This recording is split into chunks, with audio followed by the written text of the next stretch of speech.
Mesdames, Messieurs, bienvenue à tous dans ce nouvel épisode de votre émission Avis de la Diaspora sur les ondes d'Afro-Web TV. Votre émission Avis de la Diaspora reçoit pour vous et chez vous Dr Albert Katé, délégué du Haut Conseil des Togolais de l'extérieur. Il nous parlera des nouvelles élections des délégués du HCTE et des enjeux dans la diaspora. Nous le recevrons avec tous les honneurs et il nous donnera d'amples raisons sur sa nouvelle candidature. Nous recevons bien évidemment l'homme dont on parle et qui n'est autre que Dr Albert Katé. Docteur, bonjour.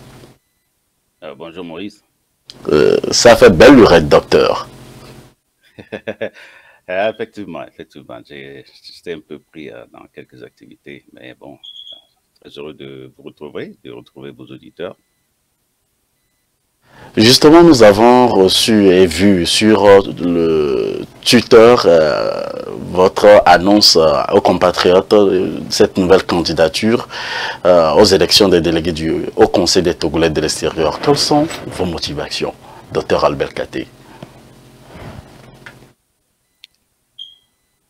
En réalité, je suis délégué jusqu'en novembre de cette année, puisque notre candidature actuelle est toujours en cours. Alors, à cet effet, vous savez pertinemment que je suis dans mon premier mandat et nous avons été encouragés d'abord par son Excellence le ministre des Affaires étrangères, qui est notre ministre de tutelle, pour essayer de continuer le travail que nous avions commencé ensemble. S'il le faut, déposer encore notre candidature, voir si nous pouvons gagner encore un second mandat pour ceux qui souhaiteraient le faire. Comme je l'ai mis dans mon tweet, il y a encore plus important nos constituants, nos compatriotes de la diaspora de part et d'autre qui m'ont approché, qui m'ont encouragé à postuler pour un deuxième mandat afin de continuer le travail ardent que je suis en train de faire dans l'intérêt de la communauté togolaise à l'extérieur, mais plus précisément dans l'intérêt de nos compatriotes de la diaspora aux États-Unis.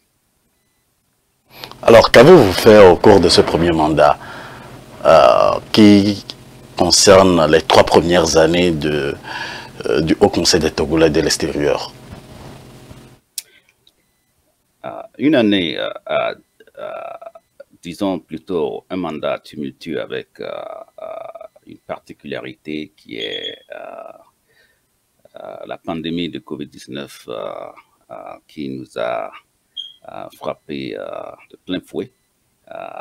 Malgré cela, le cahier de charge qui était assigné à tous les délégués a été vidé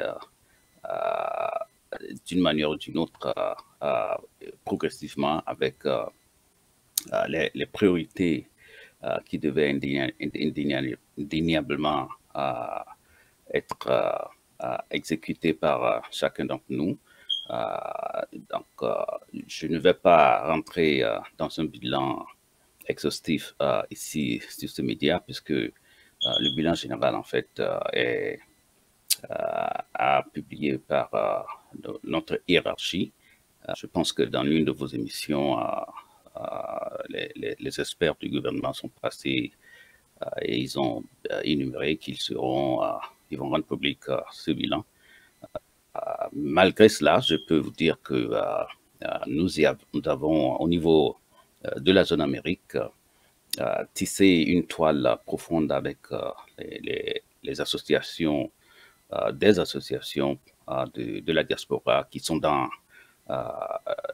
les objectifs communautaires et sociaux, les associations politiques, et nous avons apporté beaucoup de soutien à nos compatriotes de la diaspora sur des plans de part et d'autre, comme des soutiens au niveau de l'assistance administrative et aussi nous avons, de part et d'autre, noué des contacts pour venir en aide à des nécessiteux.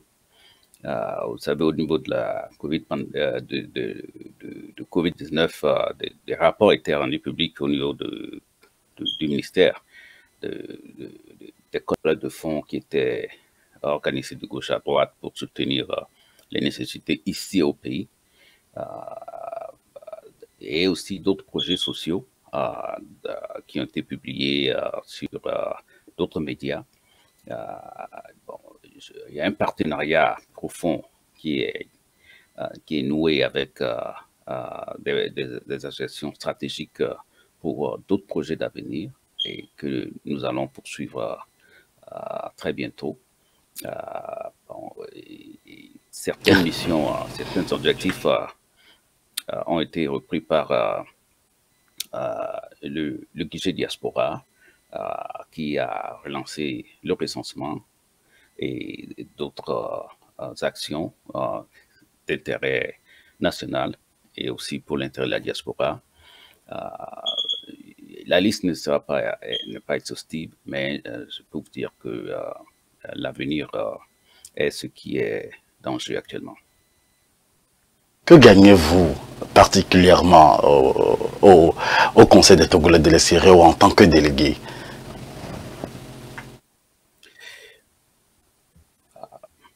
Si vous avez une idée pécuniaire, je peux vous dire il était bien précisé que notre fonction est bénévole. Les hauts conseillers ne sont pas rémunérés. Donc, c'est un travail de bonne cause que nous faisons en tant que Togolais. Malgré cela, s'il s'agit d'un travail de bonne cause, ce que nous gagnons, c'est la joie de voir les Togolais dans un contexte où ils arrivent à se prendre en charge, à se défendre et à se mobiliser, à s'exprimer pour apporter leur doléance au niveau des autorités et d'une manière ou d'une autre s'entraider où qu'ils soient dans les communautés et fédérer les associations communautaires et voir l'impact que tout cela a sur la vie des gens. Bon, il y a des gens qui étaient dans des conditions, je vais dire, d'urgence et avaient besoin d'assistance au niveau des ambassades. À l'époque, c'était pour certains, je vais dire, des difficultés qui n'arrivaient pas à se lever eux-mêmes, mais aujourd'hui, ils ont cette interface entre les autorités administratives et eux, ce que nous sommes, nous les hauts conseillers, et nous arrivons à faciliter la réalisation de ces besoins-là, solutionner ces problèmes pour eux. Donc, par exemple, s'il y avait des gens qui étaient décédés, ils devaient être expatriés au pays et il faut l'intervention des autorités, des ambassades ou des consulats pour faciliter ces transactions. Donc, notre assistante était là pour faciliter tout cela et expédier à ses confrères défunts aussi rapidement que possible. Donc, notre travail est toujours là en tant qu'interface et ça a son rôle de facilitation. Mais le résultat, c'est voir dans le sourire, dans le visage de ses compatriotes. Et il voit maintenant l'importance de l'existence des hauts conseils. Chers amis téléspectateurs, vous savez que cette émission est une émission interactive. Nous vous donnerons l'opportunité de nous appeler sur le +1 319 462 89 79. Le feu est ouvert et Dr Albert Katé, délégué, je ne sais pas si on doit l'appeler ancien ou nouveau délégué, il va répondre à ces interrogations dans quelques instants et à vos interrogations dans un instant à l'autre. Et justement que docteur, vous parlez de tout ce que vous avez fait au cours de ce premier mandat et vous avez l'ambition, encore une fois, de renouveler un nouveau mandat et d'avoir la main donc tendue par son excellence le professeur Dossé. Et justement que vous avez eu des difficultés sur le terrain, parlez-nous-en. Difficulté, en quel sens vous voulez dire? Les difficultés en travaillant avec les associations, puisque vous êtes des volontaires, ce n'est pas aussi facile pour qu'on soit délégué aux États-Unis. Ah, non, mais les difficultés sont partout, hein. Dans toute organisation, il y a cette étape je vais dire, d'installation qui comporte d'abord à se positionner et puis à nouer des partenariats. Des associations seront hésitantes, d'autres ne seront pas. Parfois, c'est une question de compatibilité avec les objectifs poursuivis par certaines associations. Parfois, c'est une question, je dirais, de, de la constitution, du respect de la constitution de certaines associations qui ont des cadres bien précis. Et écoutez, nous ne sommes pas découragés de certaines associations que nous n'avons pas pu atteindre, mais nous nous réjouissons d'abord de constater qu'il y a en fait plusieurs associations dans les États-Unis. Si je veux parler précisément des États-Unis, il y a plusieurs associations dont moi-même je n'étais même pas au courant. Presque dans tous les États, c'est un nombre pléthorique, je veux dire, ce qui veut dire que nous avons une grande marge de manœuvre si nous poursuivons notre approche de dialogue envers la plupart de ces associations. Et pour le moment, moi, personnellement, je suis satisfait parce que si je prends l'exemple, ne serait-ce que d'un petit nombre d'États, disons 10 États d'associations, 10 États, par exemple, aux États-Unis, en dehors de 50, mais le nombre d'associations avec lesquelles j'arrive à communiquer, à dialoguer, à échanger. Je suis vraiment étonné de ce grand nombre. Je me dis que c'est encourageant. C'est encourageant. Des gens prennent des initiatives et il faut seulement que nous étendions encore nos efforts vers la plupart, vers toutes les contrées. Et je pense qu'à un moment donné, d'autres associations vont prendre les marches. Les associations qui sont dans le contexte apolitique, la plupart en fait démontrent déjà le savoir-faire. Et vous savez que le Haut Conseil n'est pas venu se substituer à ces associations, mais par contre, essayer de fédérer ces associations, leurs objectifs, et les aider à atteindre leurs objectifs, leur faciliter encore plus la tâche. Et au fur et à mesure que nous continuons de travailler et ces associations continuent de voir les intérêts communs que nous partageons, et je pense que les d'autres ont des actions à l'extérieur, tout comme au pays, dans leur pays d'origine qui est le Togo. Et toujours dans le cadre de cette action d'interface entre le gouvernement, entre les autorités et la communauté de la diaspora, nous serons toujours utiles pour leur faciliter la tâche, puisque c'est l'une des missions du guichet diaspora, comme vous le savez, et ces missions sont toujours en train d'être explorées, élargies encore sur d'autres actions que vous verrez très prochainement. Combien sont ces associations avec lesquelles vous avez pu travailler au cours de votre premier mandat?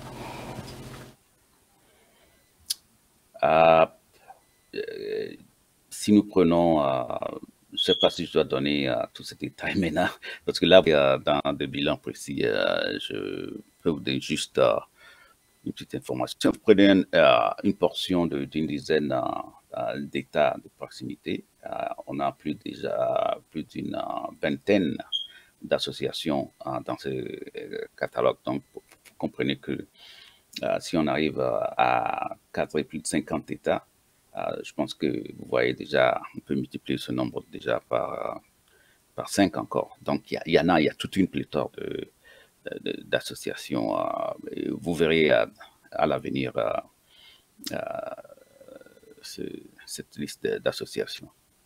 Nous verrons à l'avenir. C'est le moment également de rappeler à tous les auditeurs et à tous les téléspectateurs que nous suivons sur le www.afrowebtv.com de partager cette émission Avis de la diaspora que vous adorez tellement, et c'est encore une fois l'occasion, encore une fois pour nous, de poser des questions à Dr Albert Katé qui est là pour répondre à toutes nos interrogations aujourd'hui.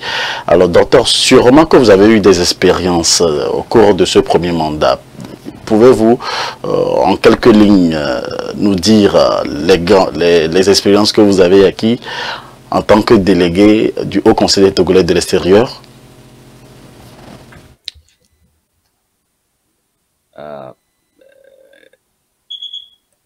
Je veux dire, c'est la première fois que les délégués ont été installés en matière d'expérience. Dans le fonctionnement, il n'y a rien de nouveau en tant que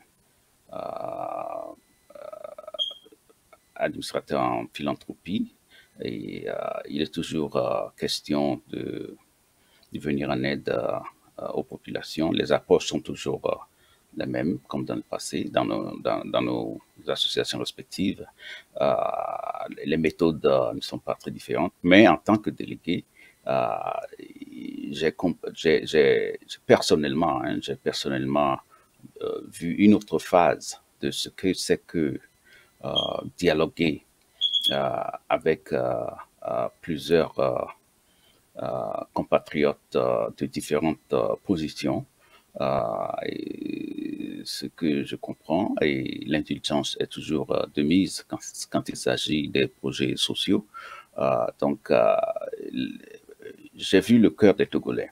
J'ai vu le cœur des Togolais quand il s'agit de la bonne cause, de venir en aide aux gens. Il y a une grande différence entre ceux qui sont dans les contextes politiques et ceux qui sont dans les contextes apolitiques. Et c'est réconfortant de voir que lorsque nous ouvrons la page du social, il y a cette indulgence qui permet de s'écouter, d'attaquer les problèmes ensemble, de partager les idées. Et même si ce n'est pas la spécialité d'une autre association, les gens sont désireux de référer à d'autres ressources qui peuvent être utiles à solutionner ces problèmes. Donc, ça crée une sorte de richesse disponible dans le diaspora que nous allons continuer d'exploiter. En tant que délégué aussi, je vois les efforts que cela demande. Et lorsque vous avez cette responsabilité associée aux charges des administrateurs de l'État, nous avions toujours eu cette charge de présenter cette image d'empathie vers la compatriote et le désir et le courage d'aborder tous les sujets sociaux possibles pour voir qui a besoin de soutien sans discrimination aucune, sans distinction ni d'origine ou de quoi que ce soit. Et c'est ça le pays a besoin, que les Togolais comprennent qu'on va se venir en aide sans prendre en compte nos affiliations politiques, sans prendre en compte nos ethnies, nos origines. Mais lorsqu'il s'agit de cette cause sociale, nous continuons d'apprendre et nous continuons d'exercer cette exigence-là à notre niveau, parce que l'État nous l'exige de le faire, comme les administrateurs supérieurs le font, et nous apprenons beaucoup en tant que délégués sur ce point. Vous nous avez parlé de votre collaboration, ou soit de vos collaborations avec les associations et certains groupes à la diaspora, plus précisément aux États-Unis. Comment a été vos collaborations avec ces associations? Personnellement, je vais dire, nous avions eu une approche stratégique. La collaboration est bonne, très cordiale, mais pour certains, pour certains groupes ou certaines associations, c'est des collaborations professionnelles qui se limitent parfois juste à s'échanger des informations.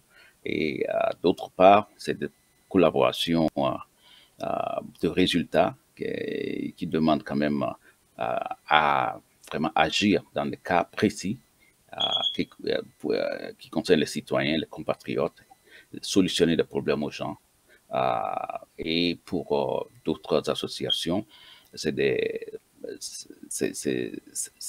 disons, c'est en herbe, ce sont des collaborations qui sont en gestation et on continue de construire sur cela, de s'écouter et d'échanger nos ambitions pour voir si on ne commence pas aujourd'hui, on va quand même à l'avenir essayer de continuer d'échanger, de construire ce dialogue et cette collaboration. Donc, c'est à plusieurs étapes par association.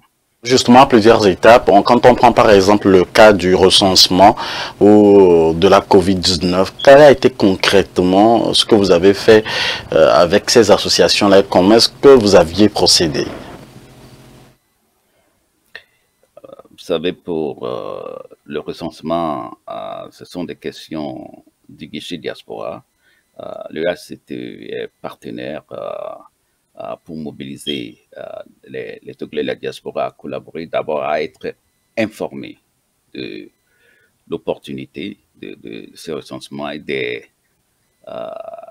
du bien fondé de ce recensement, comprendre de quoi il s'agit pour éviter les amalgames prêchés de gauche à droite par les politiques. Donc, cette clarification d'informations et aussi l'accès des ressources, l'accès de la plateforme de recensement et la facilitation du processus même d'enregistrement. Donc, notre assistance, je veux dire, était disponible à travers cette association et les personnes ressources de la diaspora pour le bien des compatriotes. Donc, pour les questions beaucoup plus techniques, c'est avec le guichet diaspora de voir ça. Mesdames, Messieurs, vous êtes sur Afro TV avec Dr Albert Katé, délégué du Haut Conseil des Togolais de l'extérieur, qui veut nous renouveler justement son ambition en tant que délégué. Et contrairement aux autres délégués, on a constaté que vous réagissez sur les sujets d'actualité qui intéressent la diaspora. Quand on prend par exemple le cas des problèmes du port autonome de Lomé où les compatriotes envoient quelquefois leurs colis et la douane est un peu exhaustive par rapport aux frais. Dites-nous clairement, cela ne vous cause pas de préjudice?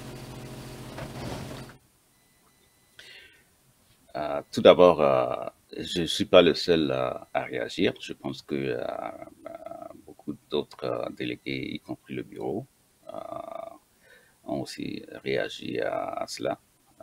Et des actions à ma connaissance, ont été prises au niveau pour des négociations qui continuent pour voir comment solutionner ces problèmes-là. Mais oui, en réalité, oui, j'ai aussi réagi. Et pour ma part, préjudice, je ne pense pas à ce que vous voulez dire par préjudice. Je ne fais que personnellement, d'abord, un reportage sur ce que tout le monde sait déjà, ce qui est déjà à la place publique. Mais en plus, je me prononce en tant que délégué et je donne parfois des pistes aux décideurs en tant que leader d'opinion. Voilà. Et maintenant, j'ai un multi-rôle. Et avant d'être délégué, je suis leader d'opinion, comme vous le dites, homme de médias. Donc, effectivement, je me prononce sur beaucoup de sujets avec différentes casquettes. Mais oui, je continue de m'exprimer parce que j'ai toujours été leader d'opinion. Et je suis toujours engagé aussi aux côtés de compatriotes comme délégué.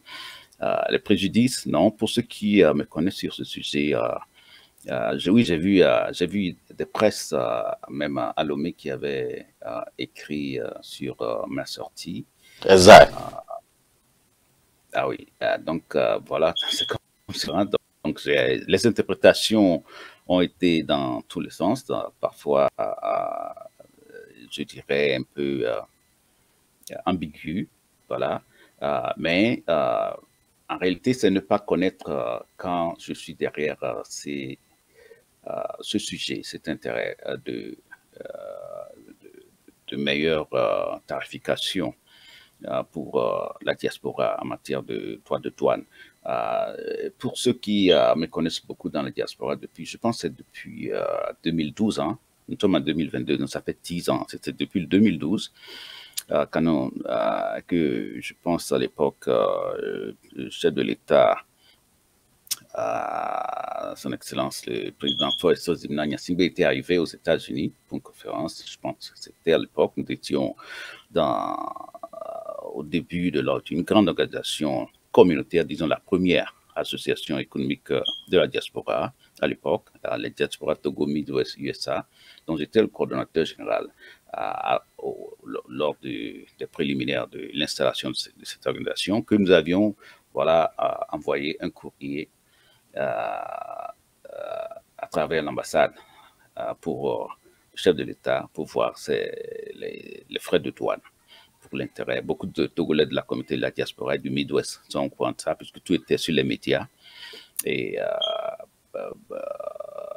même en Europe, les gens étaient au courant. Donc, voilà, donc c'est depuis ce temps-là. Et j'ai beaucoup intervenu sur ce sujet depuis 2012 jusqu'à maintenant. Ce n'est pas la dernière fois qu'il a eu ces incidents que Albert Katé est en train de défendre la réduction des frais de douane pour les Togolais de la diaspora. Donc, les archives sont là pour voir. Donc, pour les journalistes qui ont interprété autrement ma position ou bien ma sortie, je pense que c'est une question d'aller à l'information, de me prêter des préjudices. Non, pas du tout, pas du tout. Mes mots sont bien choisis. Voilà, très courtois, juste exprimer ce que tout le monde sait déjà et donner des pistes de solutions. Voilà. Nous espérons que vous ferez désormais des sorties pour répondre aux confrères et vous répondrez à nos invitations dans ces cas de situation. Nous avons un téléspectateur en ligne qui va poser sa première question. Téléspectateur, bonjour. Bonjour. Allez-y pour votre intervention. Oui. Je salue monsieur Moïse Beniga et je salue docteur Katé. Oui. Ça me fait plaisir de le revoir à nouveau. Et moi, c'est Adolphe. Ma toute première question, comme nous sommes dans la période des élections, et comment s'inscrire? Il peut nous dire ça? Est-ce qu'il peut nous donner comment s'inscrire?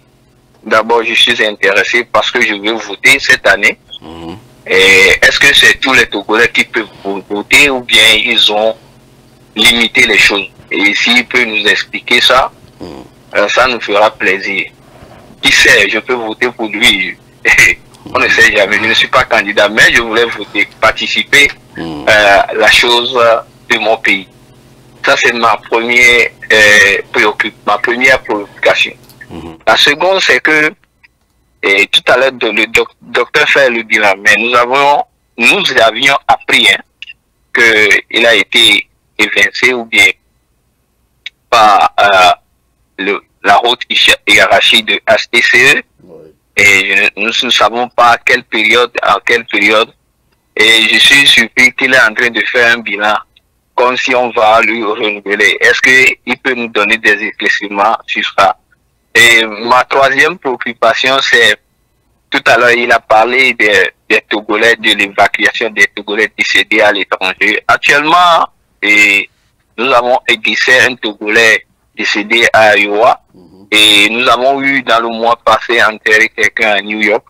Mais nous ne savons pas concrètement, nous n'avons pas vu concrètement le poids de HTCE et aussi du ministère des Affaires étrangères.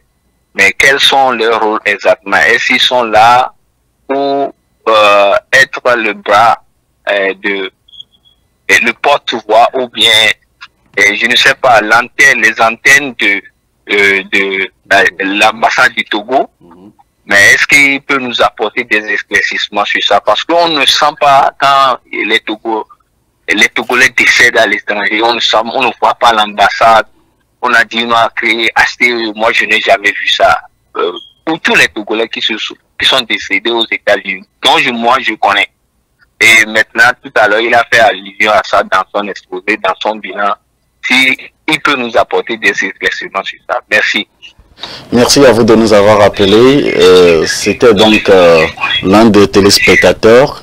Alors, docteur Albert Katé, vous allez commencer par répondre en même temps aux questions des téléspectateurs. Première question, comment faire pour être électeur?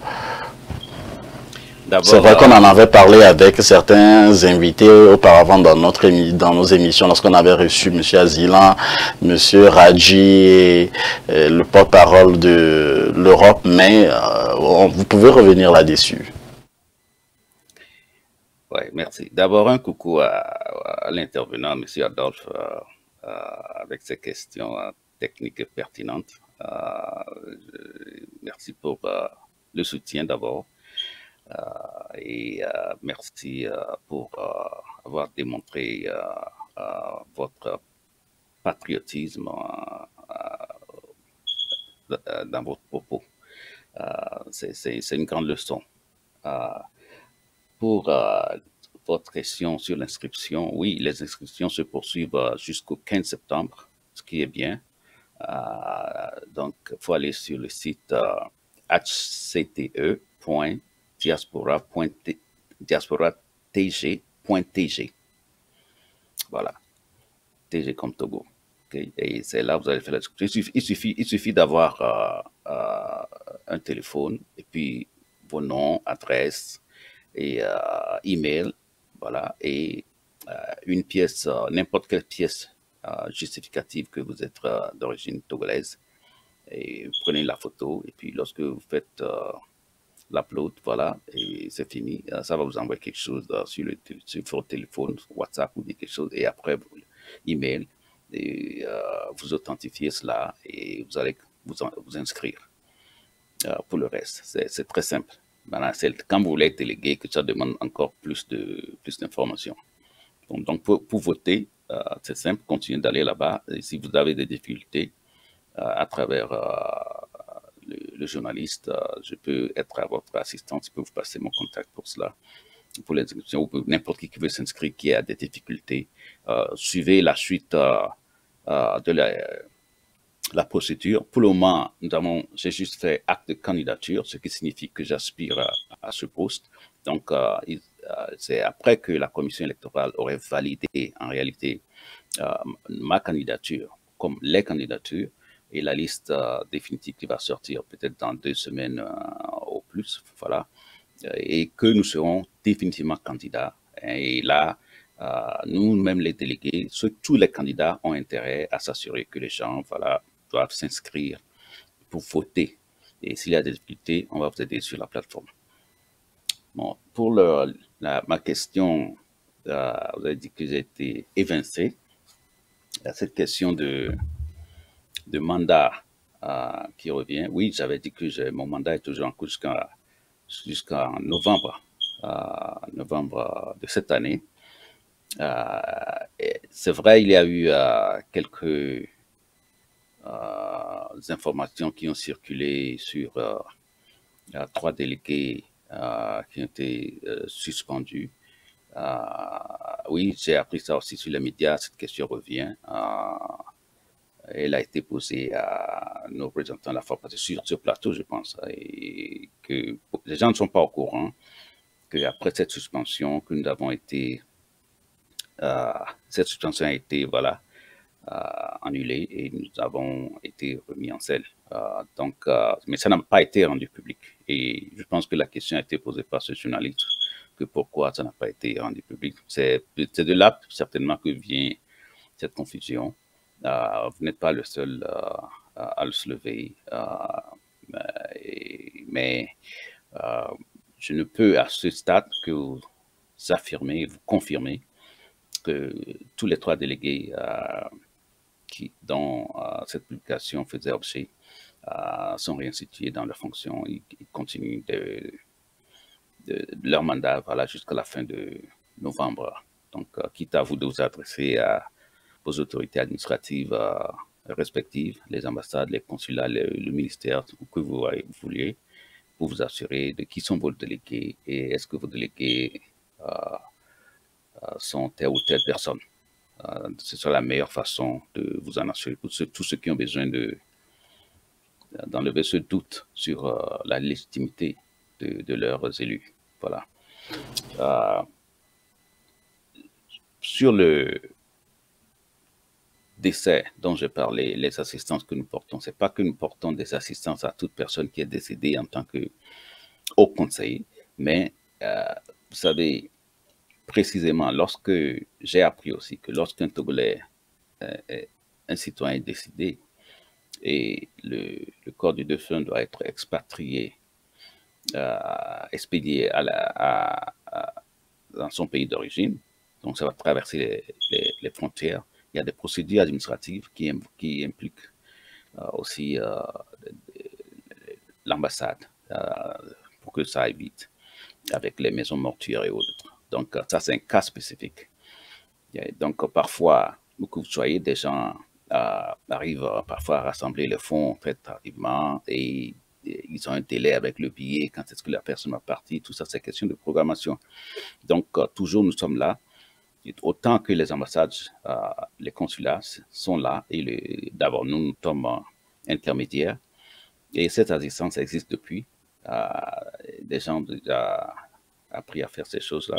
Donc aujourd'hui, nous sommes une main supplémentaire pour vous aider à avoir l'aide de nos supérieurs hiérarchiques qui sont les consulats et les ambassades pour ces besoins-là. Si vous avez n'importe quel besoin et vous n'arrivez pas à les joindre ou bien vous voulez qu'on vous aide à aller plus vite, quoi. Donc je pense que tout ce qu'il y a, nous sommes à votre disposition.